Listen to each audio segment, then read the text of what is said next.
tertutup, mungkin belum pernah melihat berbagai macam ukiran-ukiran batu peninggalan kaum Samud ataupun peninggalan Nabi Soleh ketika dulu. Insya Allah kita bisa melihatnya.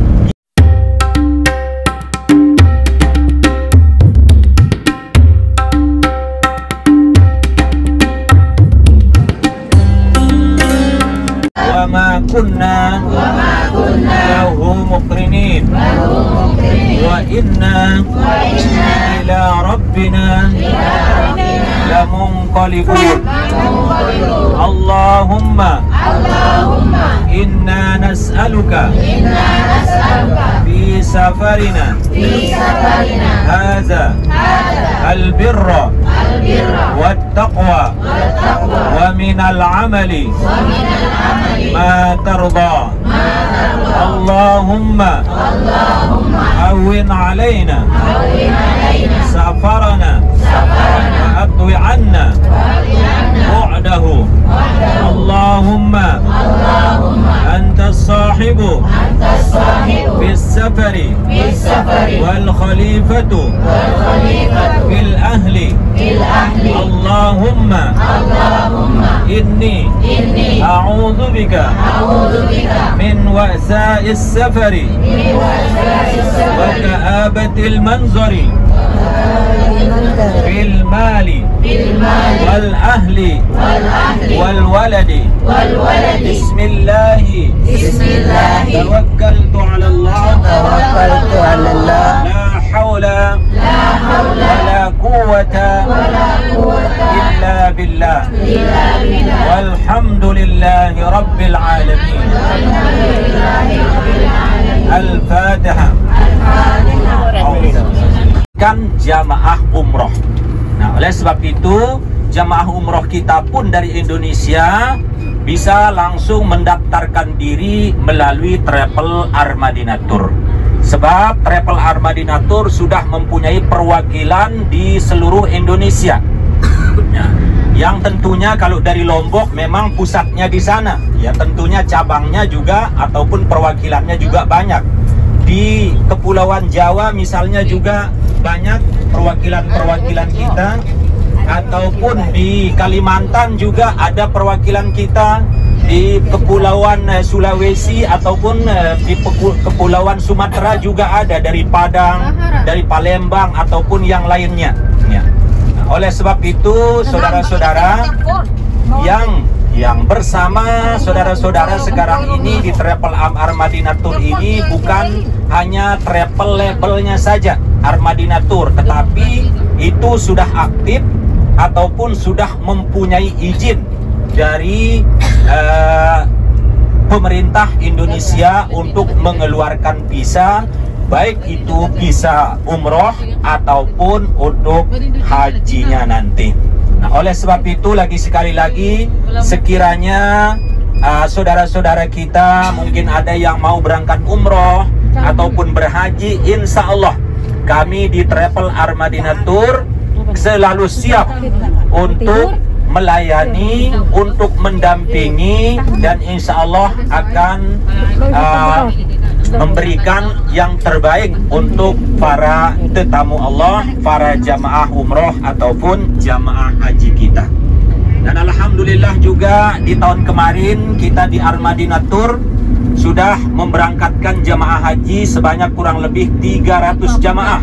Ya, alhamdulillah sudah diberangkatkan, dan insya Allah pada tahun ini juga jamaah haji kita sudah menunggu, tinggal menunggu keberangkatan yang insya Allah berangkatnya nanti setelah Ramadan atau setelah Lebaran. Ya, begitu juga jamaah umroh kita setiap bulan Januari insya Allah ada 3 keberangkatan juga bulan Januari. Ada tanggal 22, tanggal 24, tanggal 26, dan ada juga tanggal 31. Nah, itulah keberangkatan ataupun jamaah yang berangkat dari Indonesia.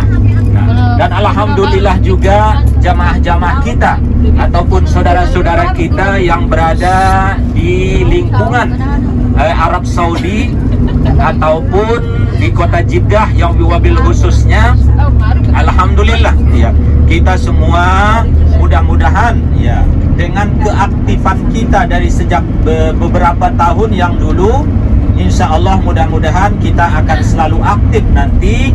Dan yang pastinya kita memohon, kita berdoa bersama, mudah-mudahan kita diberikan kelancaran dalam pekerjaan kita, kita diberikan rezeki yang halal, yang luas oleh Allah Subhanahu wa Ta'ala, supaya kita bisa mendapatkan uang belanja untuk kita bisa berziarah kembali nanti di kesempatan-kesempatan yang berikutnya.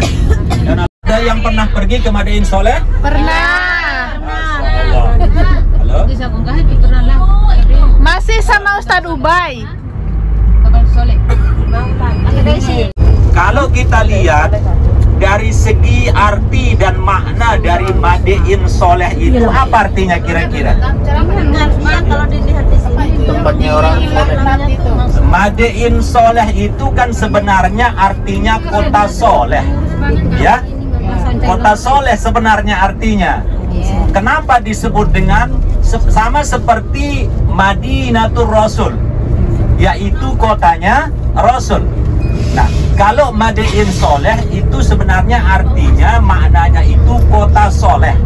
Nah, soleh itu dinisbatkan kepada salah seorang nabi yang bernama Nabi Soleh. Nah, itulah namanya kota Nabi Soleh. Nah, begitu. Nah, sebab Nabi Soleh itu adalah nabi yang keempat setelah Nabi Adam. Yang pertama kan Nabi Adam, ya. Yang kedua Nabi Idris, yang ketiga Nabi Nuh, yang ketiga Nabi Hud, dan yang keempat Nabi Soleh. Nah, di kota ataupun di Madain Soleh inilah pernah hidup satu kelompok manusia, pernah hidup satu kerajaan di sana. Nah, kemudian Nabi Soleh diutus di tempat tersebut. Tujuan Nabi Soleh diutus di tempat tersebut karena melihat orang-orang manusia yang hidup pada zamannya pada waktu itu sangat suka menyembah berhala, sangat suka bermabuk-mabukan, sangat suka melakukan perzinahan, sangat suka melakukan pencurian. Nah, oleh sebab itu di satu tempat tersebut atau yang disebut Madain Soleh, diutuslah seorang nabi di tempat tersebut yang bernama Nabi Soleh. Dan nanti yang kita kenal namanya nanti masyarakat yang di sana itu adalah kaum Samud. Kalau kita berbicara kaum Samud, saudara-saudara, kalau kita berbicara sejarah, maka kita akan mengerti, kita akan paham bagaimana dulu Allah Subhanahu wa Ta'ala membalikkan mereka, membalikkan gunung-gunung, menimpakan kepada mereka bebatuan-bebatuan yang besar karena mereka tidak menerima dakwahnya Nabi Soleh alaihissalam. Oleh sebab itu, saudara-saudara, bagi yang pernah pergi mungkin karena kondisinya tertutup, mungkin belum pernah melihat berbagai macam ukiran-ukiran batu peninggalan kaum Samud ataupun peninggalan Nabi Soleh ketika dulu. Insya Allah kita bisa melihatnya, kita bisa menyaksikannya, yang insya Allah dalam perjalanan kita hanya beberapa jam saja sampai di sana, dan insya Allah sekitar jam 8 pagi mungkin kita sudah sampai di sana. Insya Allah. Kira-kira berapa jam itu kira-kira? Lumayan ya? Ya, lumayan jauh ya.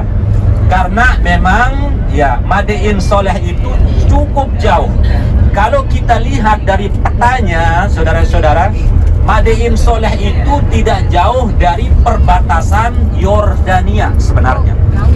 Jordan juga nyampe saya. Jordan Di ujung Madain barat Soleh. sana, ya, di ujung Jazirah Arab bagian barat. Ya. Oleh sebab itu, kalau kita sekarang ini, tempat kita di tengah-tengah sebenarnya tempat kita ini. Dan kita akan berjalan menuju tebing barat ataupun tepi barat Kepulauan Saudi Arabia ataupun Jazirah Arab. Insya Allah, saudara-saudara, nanti di tempat tersebut mudah-mudahan kita diberikan masuk di sana ataupun tidak tertutup jalannya, supaya nanti kita bisa menyaksikan secara langsung. Kita bisa, ketika kita berada di tempat tersebut, kita bisa merenung bagaimana ketika dulu Nabi Soleh mengajak kaum Samud, mengajak umatnya untuk bertauhid, hanya menyembah kepada Allah Subhanahu wa Ta'ala. Akan tetapi semuanya itu mereka tidak hiraukan. Bahkan mereka mengolok-olok Nabi Soleh.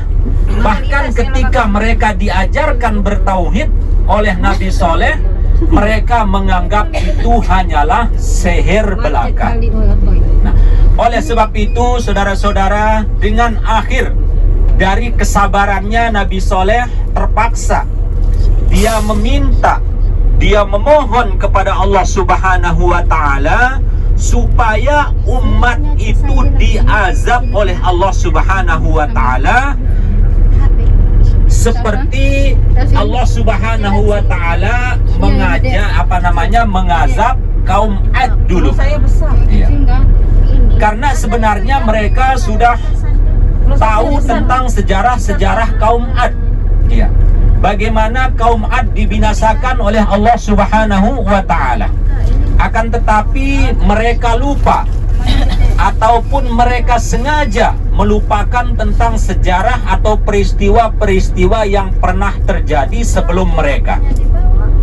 Ketika ada Rasul, ketika ada Nabi yang mengajak untuk bertauhid, menyembah hanya kepada Allah Subhanahu wa Ta'ala, maka orang-orang ataupun kaum Samud ini sama sekali tidak mau mengikuti ajakan Nabi Soleh.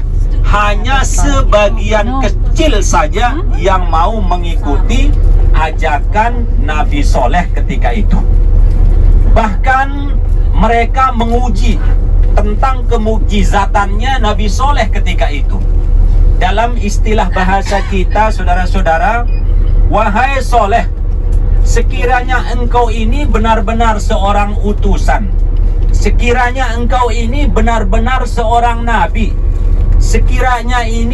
sekiranya kamu ini benar-benar sebagai utusan kepada kami, tolong tunjukkan mukjizatmu kepada kami.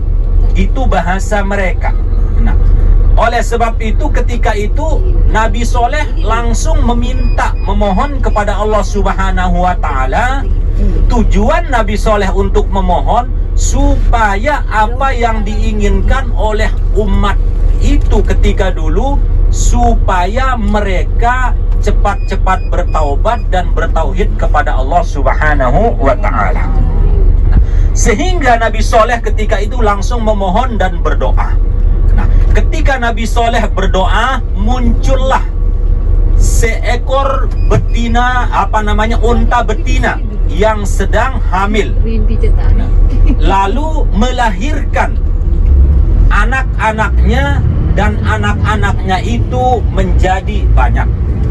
Dan yang kedua, dari onta yang diberikan kepada Nabi Soleh atau kaum Samud ketika itu, bisa diambil manfaatnya, yaitu bisa memeras susunya untuk dijadikan sebagai minuman.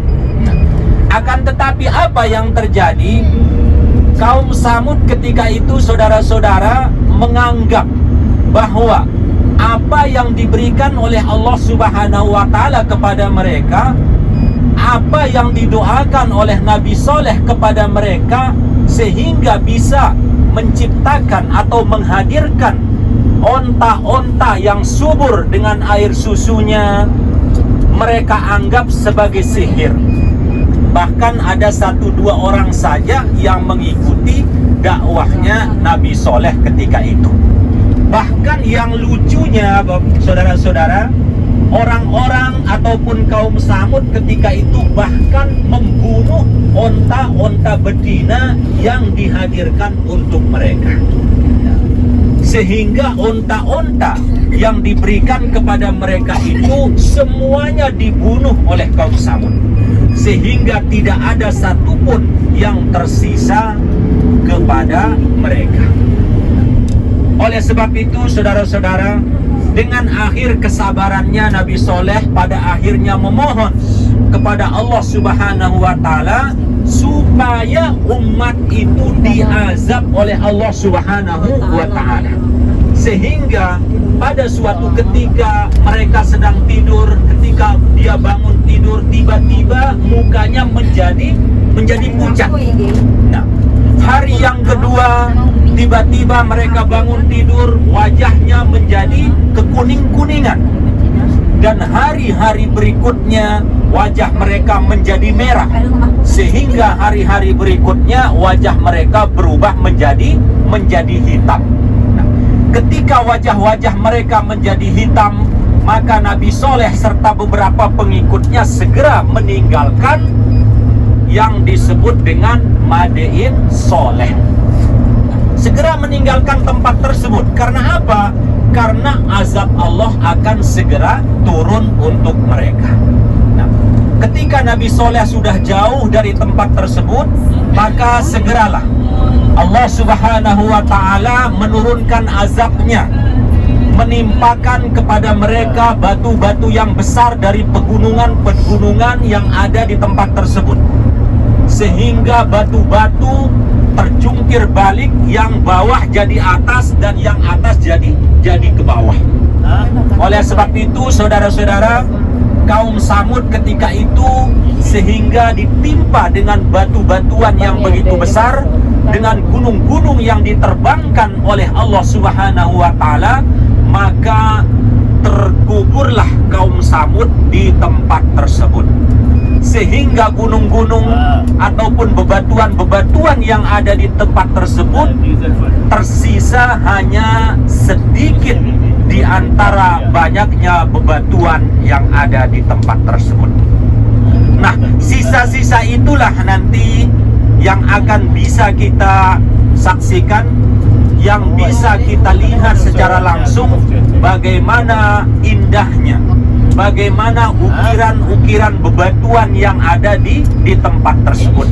Karena ukiran bebatuan itu, saudara-saudara, memang diukir langsung oleh kaum Samud ketika itu. Karena mereka diberikan kepandaian untuk memahat batu, mengukir batu bebatuan, dijadikan sebagai rumah, dijadikan sebagai istana ketika itu. Itulah kepandaian yang diberikan oleh Allah kepada mereka. Banyak nikmat sebenarnya yang diberikan oleh Allah kepada kaum Samud. Diberikan kepandaian untuk bercocok tanam, pertanian, membangun istana ataupun yang lainnya. Akan tetapi ketika Nabi Soleh mengajak mereka bertauhid, mengingat Allah, hanya beribadah kepada Allah Subhanahu wa Ta'ala, ternyata mereka tidak mau mendengarkan, tidak mau mengikuti ajakan dari Nabi Soleh alaihi salam. Sehingga karena mereka tidak mau mengikuti ajakan Nabi Soleh, maka mereka dengan doanya Nabi Soleh, mereka diazab oleh Allah Subhanahu wa Ta'ala. Nah, begitulah saudara-saudara, sedikit tentang bagaimana perjalanan kaum Samud ataupun perjalanan Nabi Soleh ketika diutus di negeri tersebut pada masa itu, dan bagaimana penerimaan kaum Samud sehingga mereka diazab oleh Allah Subhanahu wa Ta'ala. Nah, saudara-saudara, yang insya Allah nanti kita akan saksikan secara langsung tempat tersebut, mudah-mudahan kita menyaksikan secara langsung, kita melihat, mudah-mudahan di tempat itu kita bisa merenung bagaimana ketika orang itu tidak mau mengikuti ajakan seorang nabi, bagaimana kaum itu tidak mau mengikuti ajakan seorang rasul yang memang sudah diutus langsung oleh Allah Subhanahu wa ta'ala. Mudah-mudahan saudara-saudara, perjalanan kita ini diberikan kemulusan, diberikan kelancaran, sehingga dengan niat kita bersama untuk mendatangi tempat tersebut, yang walaupun sebenarnya saudara-saudara, tempat diazabnya kaum Samud itu adalah satu tempat larangan yang dilarang langsung oleh baginda Rasulullah Sallallahu Alaihi Wasallam untuk mendatanginya, karena memang tempat tersebut adalah tempat umat yang diazab. Ya. Akan tetapi dengan niat kita bersama untuk melakukan, dalam bahasa orang sekarang, melakukan perjalanan religi, ataupun kita niatnya untuk melihat secara langsung tempat di mana tempat kaum Samud diazab pada masa yang dulu kurang lebih 2000 tahun yang lalu, saudara-saudara. Mudah-mudahan ketika kita melihat, ketika kita menyaksikannya, insya Allah akan menjadi pelajaran bagi kita semua, dan semoga dengan pelajaran itu sepulangnya, sekembalinya kita untuk berziarah melihat tempat tersebut, semoga semakin menambah keimanan dan ketakwaan kita kepada Allah Subhanahu wa ta'ala. Begitulah saudara-saudara sedikit tentang sejarah, tentang perjalanan kaum Samud, ataupun tempat yang akan kita datangi pada malam ataupun hari ini. Dan insya Allah di tempat tersebut nanti kita bisa melihat secara langsung, dan kita bisa melakukan perenungan sebagai ikhtibar, sebagai pelajaran bagi kita semua. Dan mudah-mudahan dengan pelajaran itu, sekali lagi, mudah-mudahan akan menambah rasa keimanan dan ketakwaan kita kepada Allah Subhanahu wa ta'ala. Nah,